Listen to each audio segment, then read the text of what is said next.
with $141 guaranteed, giving him one of the top yearly salaries for any non-quarterback in the NFL. He's got 6 sacks. He ranks behind only Micah in quarterback pressures. The Lions, 5-2 behind the Packers for first place in the NFC North. Green Bay, though, has the shortest odds to win the division at -125, according to ESPN Bet Sportsbook. Packers did dominate the Lions in Week 1. The two do meet again in Week 13 in Detroit. Stephen A., I start with you. Are the Lions or the Packers the better team in the NFC North? Me personally, I'm going to sit up there and say for the moment you have to give it to the Green Bay Packers, because the last time we saw them going up against each other, Green Bay stomped them, and we get that, although that was Week 1, and we understand that. We're still waiting to see what's going to happen with Detroit on the defensive side of the ball when it really, really counts. I think that when we look at them, think about their potency offensively. You know who Jared Goff is. You know who Amon-Ra St. Brown is. You know who Gibbs is. You've seen what he's done. You see how electrifying they could be. But then we saw them go to Kansas City and get neutralized, right? And we saw them having an ability to really, really neutralize KC. So you're wondering about them defensively, and that remains to be seen. You look at Jordan Love and what Green Bay's bringing to the table. You look at what Micah Parsons and Gary are brought to their defense. They can get at the quarterback. You've seen, Micah Parsons win basically a couple of games over the last couple of weeks because of his ability to get to the quarterback. And you're saying that could obviously be the difference. I got to wait to see it because I don't think the team that Green Bay saw in Week 1 is who they're going to see when they see them again. But until further notice, we got to give props where props is due to the right now #1 seed in the NFC. By the way, Austin Reeves, Wichita State, then Oklahoma. But go ahead. Good recall. I think Detroit's the best team in the NFC North. I think Detroit's the best team in the NFC. I think Detroit's the best team in the NFL. Whoa! Wow. Who can beat you more ways? Who can, from a football team perspective, beat you more ways? So can the Detroit Lions, if they have to, throw it all around the yard and beat you? It's one of the best pass games in the NFL. Quarterback playing as good as just about any quarterback in the NFL. What happens if they need to run the ball 40 times and beat you? Can they do that? No question about it. They got the best running back duo in ball, and I would make the case one of the best offensive lines in football. So offensively, whatever defense does to them, they can get it done. Week 1, that was like that crazy outlier. Everything's changed since then. Defensively, can they stop the run? Top 5 stopping the run. Can they get after the passer? No question about it. Aiden Hutchinson, Lee McNeil getting there healthy. What secondary is better? What secondary is more talented playing man coverage? Maybe Denver? I mean, they got 4 or 5 cats that can lock down in man coverage when healthy. I think they got, you would know better than me, but one of the, if not the best safety duos in football. They play with an edge. This is a football team that went down to Kansas City, and I understand Kansas City won the game, but they were decimated by injury on the back end. They drop a 4th down by Amon-Ra in the first half. They get the Goff touchdown that gets called back because of a penalty that maybe had some language that wasn't detailed and known by their coaching staff. This team, I don't think there's another team in ball that can, no matter what style is needed, play to that style in a winning way like Detroit can. The Green Bay Packers can. And the Green Bay Packers are actually more consistent on defense. Now, you don't want to hate on Detroit, or not acknowledge the job that Kelvin Shepard has done as a defensive coordinator. That's fair. And I think you truly have to point to the Monday night game against the Tampa Bay Buccaneers, right? You're playing with guys who have been called up or who have made the team from the UFL. Both of your starting safeties, who are all pro caliber safeties, are gone. And the ability to disguise and the ability to maneuver after the snap to confuse Baker Mayfield, cover Emeka Egbuka, I thought it was absolutely phenomenal. Yeah. But it doesn't erase what we saw in Kansas City. It doesn't erase the way that Matt Nagy and Andy Reid attacked that man defense, especially in the red zone. And this is with Brian Branch. Right, and so I don't believe that when you look at Detroit, we could say that they're holistically better than the Green Bay Packers, holistically better than the Philadelphia Eagles, holistically better than the Los Angeles Rams, because still on the back end, DJ Reed has to come back and be exactly who he was before the injury. I think Terrion Arnold wasn't playing as well as you would have expected him to. And when I look at the Green Bay Packers, there's obviously the disappointing games too, right? Offensively, Cleveland Browns, got to be better. Matthew Golden, you can't step out of bounds when you get the go ball. Defensively, Dallas Cowboys, you have to be better. So there are those games, and there's no perfect team. I love the way Jordan Love is now playing football. Sure. I love the fact that you said this, and we talked, and Amina said this on Monday.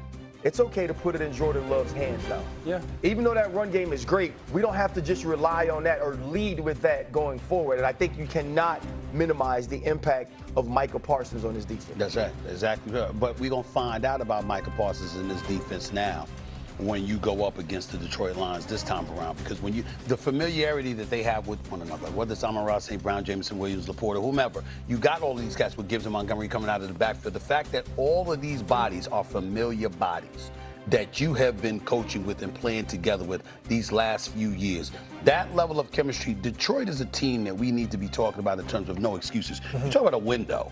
You understand? I'm looking at their talent, and obviously it extends beyond this year, but I'm just talking about knocking on the door, considering the culture change that Dan Campbell has invoked, considering how good they've looked during the regular season over the last 2 years, considering how great they looked last year until the tail end of the season when they had that plethora of injuries on the defensive side of the ball.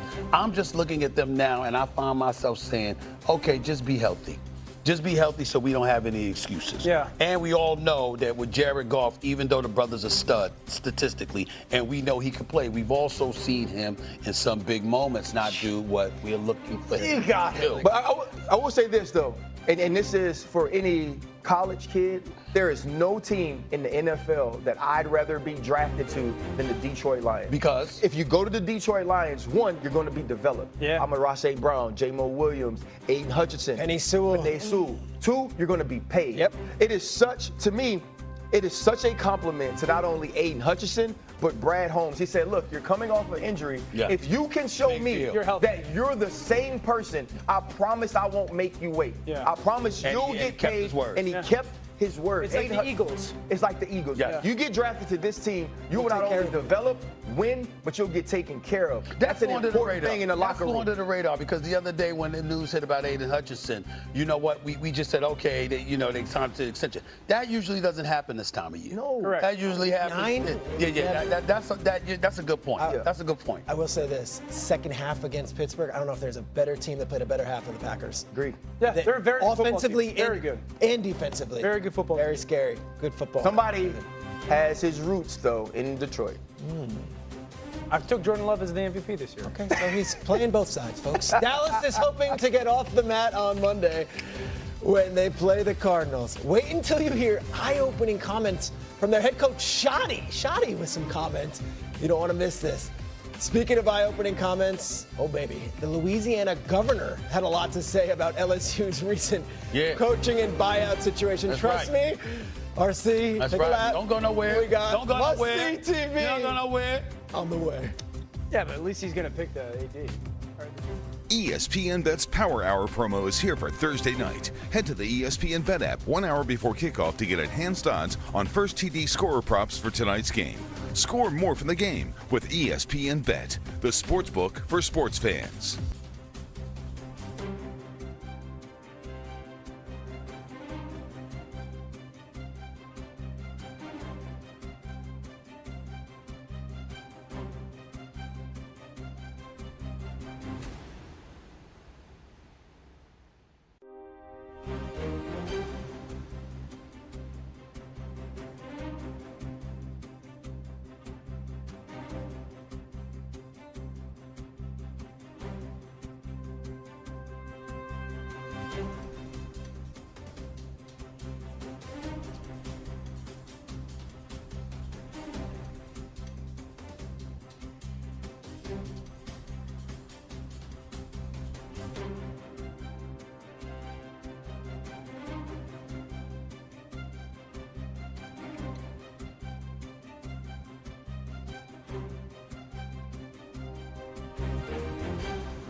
you.